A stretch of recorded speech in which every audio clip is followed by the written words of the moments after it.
研究生现在毕业根本就找不到工作，我已经投了4个月的简历，但是没有一个公司愿意收留我，而且现在公司都在裁员，所有公司的人员都已经饱和了。我有一个从英国读研回来的朋友，今年6月份入职某大厂，结果上个月刚就被裁了。所以咱们这种有了学历的人出来也找不到工作，到底该怎么办？老公公司要裁员了，老公本科北航，硕士毕业于清华电子系，他放弃公务员选调的机会，一毕业便进入了互联网大厂，从事研发的岗位。快到年底了，老公公司开始盘点人员情况，部门要降本增效，有裁员指标。前几天他身边有几个同事不幸中了裁员指标，真没有想到清华硕士在北京也是举步维艰。一般老公下班回家都会给我分享好的消息，但是这几天能感觉到他下班后心情不好，压力也很大。中国经济下行，随着毕业人数增加，青年失业率居高不下。据智联招聘发布的数据显示，2024年高校毕业生的就业率仅为 55.5%， 这就意味着几乎有一半的毕业生都失业了。在大陆就业困难的大环境之下，近日北京一改此前坚决反对地摊经济的态度，突然来个大转弯，开始大力推行地摊经济。今天呢，我们就来聊一聊相关的话题。大学毕业生就业难，为了求生计，很多人加入蓝领职业大军。不过，开网约车、送外卖和快递这几个行业也很快饱和了。学历内卷引发考公热潮。2025年公务员考试报名人数约为340多万，竞争激烈，有时甚至出现了1万多人竞争一个岗位的情况。今年5月，抖音上一位文科硕士毕业女生吐槽自己已经投了8000份简历，没有找到一份工作，直呼简直比中彩票还难。一直以来，清华北大作为中国备受关注的2所高等学府，毕业生们在就业市场上相对吃香，但现在呢，也是找工作不容易，可想而知竞争是多么的激烈。你是哪儿毕业的呀？清华。那你如何看待现在985大学毕业也找不到工作这件事呢？首先我先说别说985了，我身边好多清华毕业的都说找不到工作，因为总有人说就是清北的人手也找不到，是找不到一些高薪资的工作哈。那你们对于清华的人毕业应该找到怎么样价格的工作有什么猜测吗？我觉得至少也得2万以上吧，像在北京这样的城市。那我可以负责任的跟你说，我身边认识的清华本科加上硕士读了6、7年毕业的同学，毕业出来拿的就是1万出头。首先是这肯定是跟整个大环境有关的。咱们通常知道的就高材生要去的地方，像什么大厂呀那样的，他们不再招人了。其实这个事儿你想想也很合理，就是当他业务也没有在拓展，然后他之前的员工又干得很好，他就不会有新的空位出来。确实需求是少了，然后人又真的多了。就过去几年大家总在想着我要读研，我要读博，我光读个本科学历怎么够，然后就拖着大家其实都压到了现在，就劳动力会很多。那些从清华北大还有985毕业的大学生现在过得怎么样呢？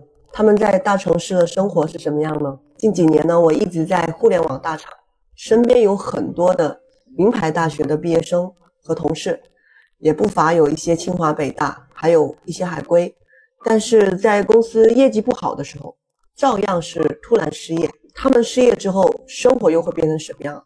今天我们聊点实际的，就是说，如果你的家里没有什么背景，又没有什么资源，那么考上了名牌大学，来到大城市，那顶多就是混一个温饱，或者是温饱偏上吧。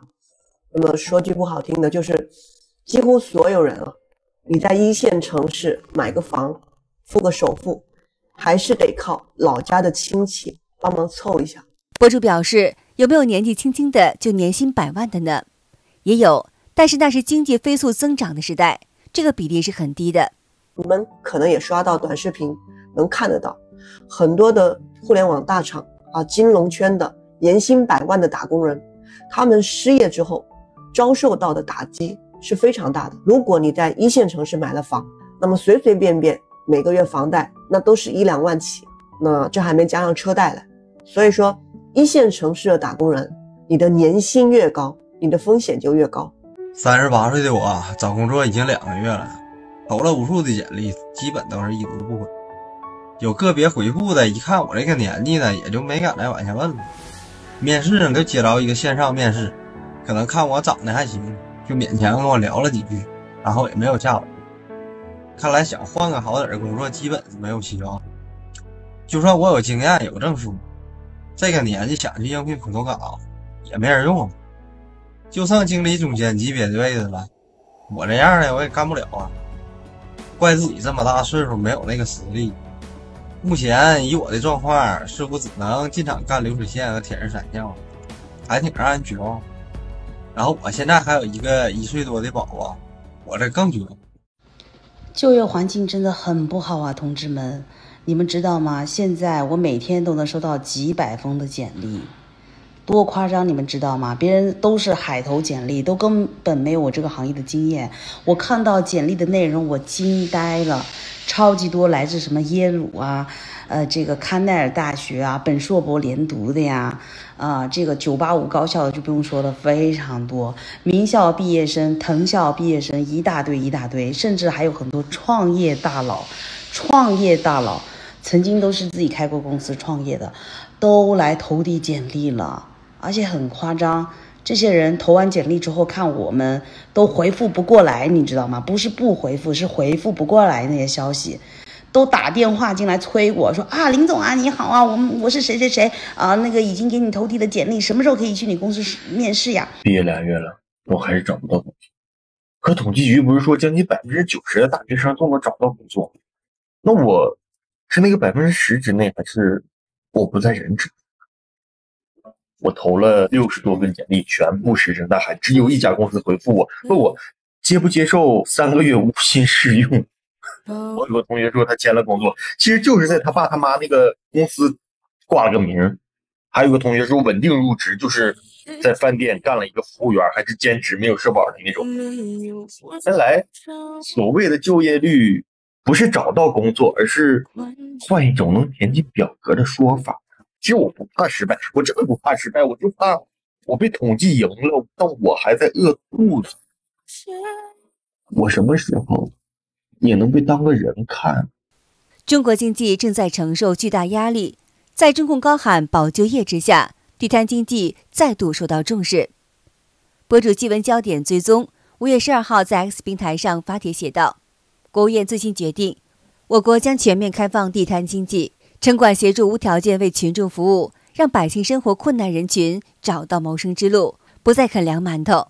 地摊经济是李克强担任总理期间提出的，甚至把它形容为中国的烟火气，称其是稳定就业、活跃经济、帮助底层民众自救的重要方式。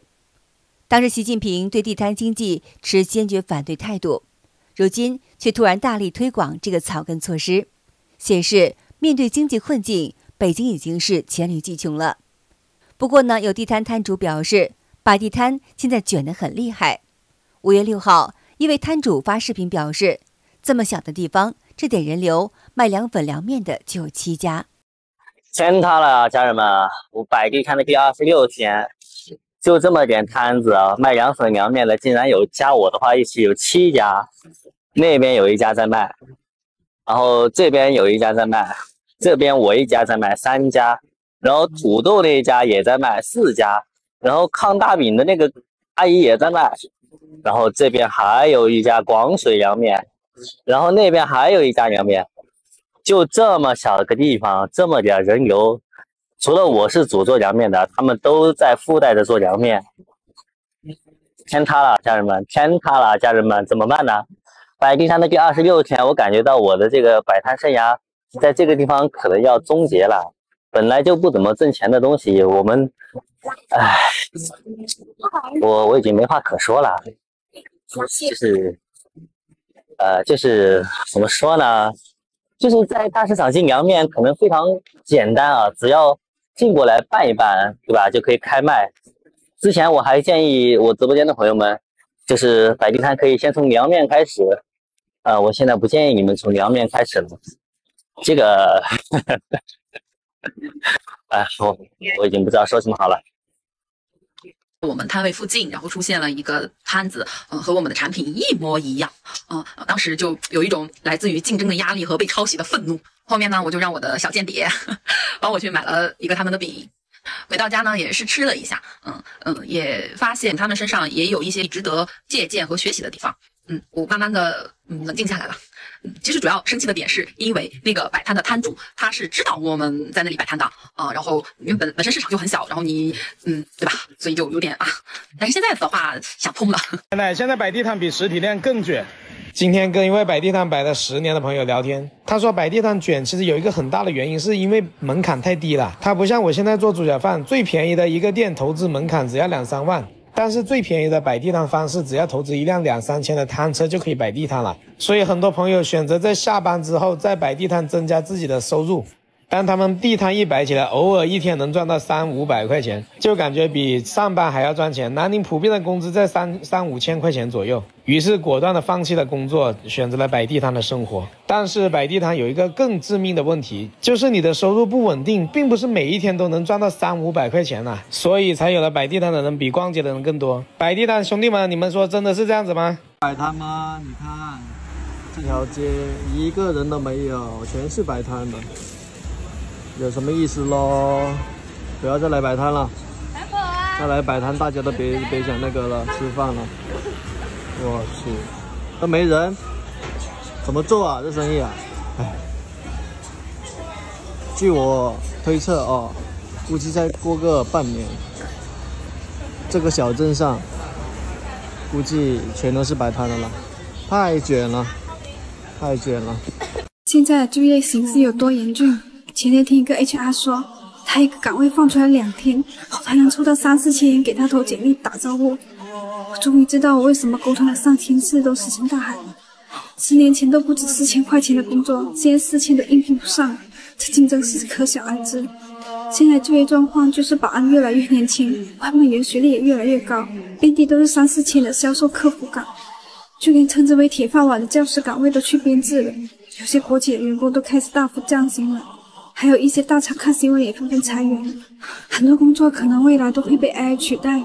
我们这一代人大部分要在不停的找工作、换工作，在找工作的过程中不断的适应新的公司。等我们适应差不多了，又倒闭了。现在确实不好找工作，我觉得找工作的同时还是先学点技能比较好点，到时候也能及时应对，不至于被饿死。刚才有个留学生跟我说他已经投了100多份简历了，现在连一份工作还没找到呢，自己呢就很着急。我跟他说，你投少了，起码给我投500份起吧。他说要投这么多，我说当然了，那现在就是这种情况，对吧？更何况你找的都是那种大公司，都是大厂，那你不得多投吗？那些大公司竞争更激烈，对吧？比你经验丰富的，比你学历高的多了去了。那假设说你投了500份简历了，依然石沉大海，找不到工作怎么办？咱们退而求其次，找那种小公司。对于留学生应届毕业生来说，什么最重要？工作经验是最重要的。先找份工作，先干着。那么你有1年工作经验、2年工作经验之后，你再去投大厂，那么你拿到 offer 的这个几率就非常大了，对吧？路要一步一步走，饭要一口一口吃，咱不能一口吃个胖子，对吧？好的，今天就和大家聊到这儿了，请您记得点赞、订阅、留言，并且分享给您的朋友们。感谢您的支持，我们下期节目再见。